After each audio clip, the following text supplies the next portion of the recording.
Halo semua, balik lagi di Sumur Gadget. Jadi kemarin gue sempet cek harga iPhone 13 di iBox. Gue lumayan cukup kaget sih karena lagi ada promo dan harga iPhone 13 tuh jadi lumayan murah. Bisa gue bilang ini adalah harga paling murah sejak pertama kali iPhone 13 itu masuk resmi di Indonesia. Karena gue belum sempet review iPhone 13 ini di tahun 2023, jadi di video kali ini gue bakal bahas lengkap iPhone 13 dan kasih ke kalian gimana experience gue pakai HP ini kurang lebih 8 bulanan. Ya udah nggak usah lama lagi, yuk kita bahas. Sebelum kita mulai ke HP-nya, gue mau kasih lihat ke kalian untuk harganya ya. Kalau gue cek di iBox pada saat video ini dibuat, tadi gue bilang iBox lagi ada promo dan harganya itu untuk iPhone 13 dengan varian 128GB itu ada di 11.999.000. Tapi di sini opsinya hanya tersedia untuk pick up di toko ya, jadi nggak bisa kalian beli langsung dan gue nggak tahu nih apakah ada benar di toko atau enggak di kota kalian. Jadi pada intinya kalian nggak bisa beli langsung. Menurut gue ini hal yang wajar ya, karena 12 juta untuk sebuah iPhone 13 itu lumayan murah loh dan udah pasti keburu habis duluan. Saran gue kalau kalian emang mau beli online, kalian pantengin aja terus websitenya iBox, karena sepengalaman gue di jam-jam tertentu dia suka restock lagi. Nah sekarang kita coba cek harga di Tokopedia. Untuk iPhone 13 garansi resmi Indonesia rata-rata udah dijual di angka 12 jutaan. Emang nggak semurah iBox, tapi ya ini udah lumayan turun kok. Sekarang kita lanjut ke HP-nya. Oke, ini dia iPhone 13 yang udah jadi daily driver gue kurang lebih selama 8 bulanan. Kalau soal urusan desain, Apple selalu bisa kasih desain yang menurut gue tuh simetris gitu dari segala sisi. Ini tuh konsisten ya dari zaman-zamannya iPhone seri 4 dulu. Bahkan sampai ke UI-nya. Kalian ada yang sadar nggak sih kalau misalkan UI di bagian bawahnya sini tuh, ini tuh lengkungannya tuh simetris dengan lengkungan di layar.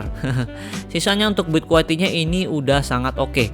Aluminium frame dan back cover kaca. Bagian depan dan juga bagian belakangnya ini udah full flat.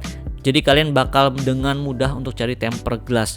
Untuk saat ini ketika lu beli iPhone 13, gue rasa jauh lebih worth it ketimbang lu beli iPhone 14. Karena di harganya yang cukup berbeda jauh, desainnya tuh tetap sama aja dan performanya juga mirip-mirip aja karena sama-sama pakai chipset A15 Bionic.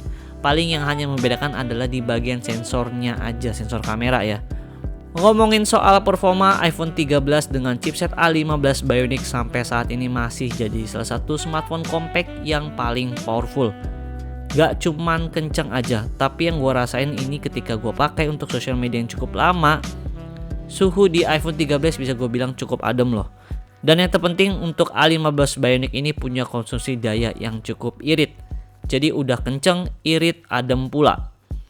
Gimana untuk benchmarknya? Untuk hasil skor Geekbench 6 yang terbaru, untuk single core-nya A15 Bionic ini ada di 2143 dan untuk multicore-nya ada di 5037. Kemampuan performa single core di HP ini tuh mirip-mirip dengan chipset M1-nya ya. Kalau di iPad Air 5 gua untuk single core-nya ada di 2259. Jadi kurang lebih beda tipis lah. Dengan kemampuan single core kayak gini, main game sekelas Genshin Impact bisa dengan lancar biarpun dengan settingan tertinggi. Tapi yang jadi masalah adalah menurut gua main game di iPhone 13 itu kurang enak karena layarnya terlalu kecil dan untuk sistem coolingnya di iPhone 13 belum segokil HP-HP Android yang udah pada pakai vapor chamber dengan size yang cukup besar. Jadi kalau lagi main game berat sekelas Genshin Impact emang HP itu kerasa lumayan panas. Jadi ya kadang bikin main game tuh jadi frame drop gitu. Next kita bahas di bagian layar. Selama 8 bulan gue pakai iPhone 13 ini, gue nggak pernah kecewa dengan kualitas layar dari iPhone 13.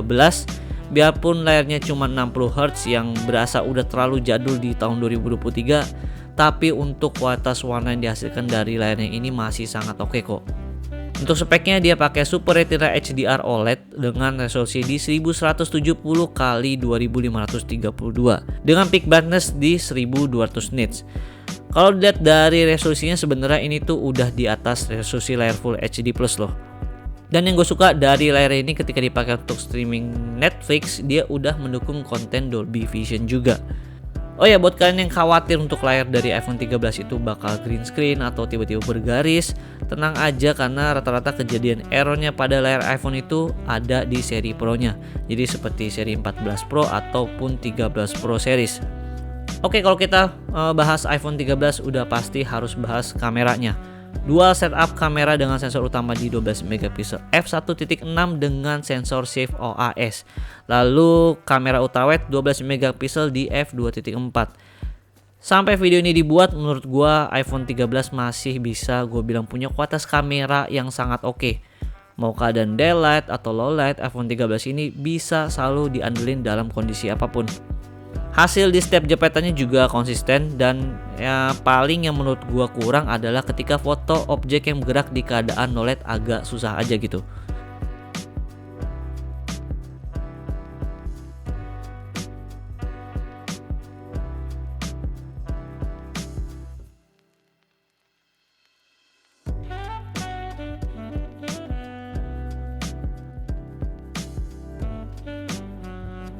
Lalu kalau ngomongin soal perekaman video, untuk kualitas perekaman iPhone 13 sampai saat ini masih berada di level atas, yang kayaknya tuh masih rada susah buat dikalahin oleh smartphone Android kelas flagship.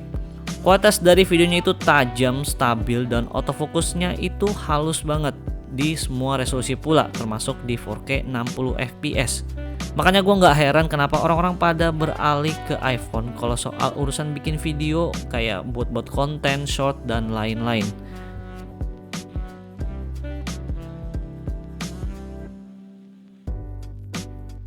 Selama 8 bulan gue pakai iPhone 13, gue selalu jadiin HP ini sebagai HP untuk sosial media. Semua konten-konten short kayak TikTok, Reels, YouTube, Shorts, dan lain-lain selalu gue upload lewat iPhone 13 biar hasil tuh maksimal. Dan selama 8 bulan gue pakai, lihat deh, untuk battery health-nya masih di 100%. Oh ya, buat kalian yang nanya gimana caranya kok bisa bertahan di 100%, jadi gue tuh selalu ngecas iPhone ketika udah di 30%. Dan untuk kepala chargernya gue pakai yang Ugreen 10 watt aja. Ya meskipun kadang gue suka pakai yang 20 watt sih, karena emang gue lagi butuh cepet aja. Untuk ngecasnya pun gue selalu sampai 100% kok. Jadi pada intinya untuk baterai kalian awet, ya jangan sampai HP kalian tuh panas aja. Sekarang kita masuk ke kesimpulan. Menurut gue dengan harga promo yang sekarang berlangsung, iPhone 13 ini bisa jadi pilihan yang paling masuk akal buat kalian yang lagi cari smartphone compact, kenceng, dan punya performa kamera kelas flagship. Fitur-fitur di iPhone udah jelas pasti flagship ya, kayak dia udah bisa wireless charging, lalu punya rating IP68 juga, dan yang terpenting dia punya konektivitas di 5G. Dan udah sering gue bahas kalau platform iOS itu selalu lebih unggul dalam soal sosial media. Seperti untuk kualitas video short yang kalian upload lewat platform iOS itu jauh lebih baik ketimbang Android, khususnya kalau kita bicara soal Instagram. Ya palingan itu aja untuk review iPhone 13 di tahun 2023. Gimana menurut kalian? Kalian udah mau beli atau skip aja langsung ke iPhone 14? Kalian tulis di kolom komentar ya. Jangan lupa subscribe dan gak ketinggalan video-video terbaru dari gua, dan bantu gua untuk menuju 10.000 subscriber. Gua Tian dari Sumur Gadget, pamit.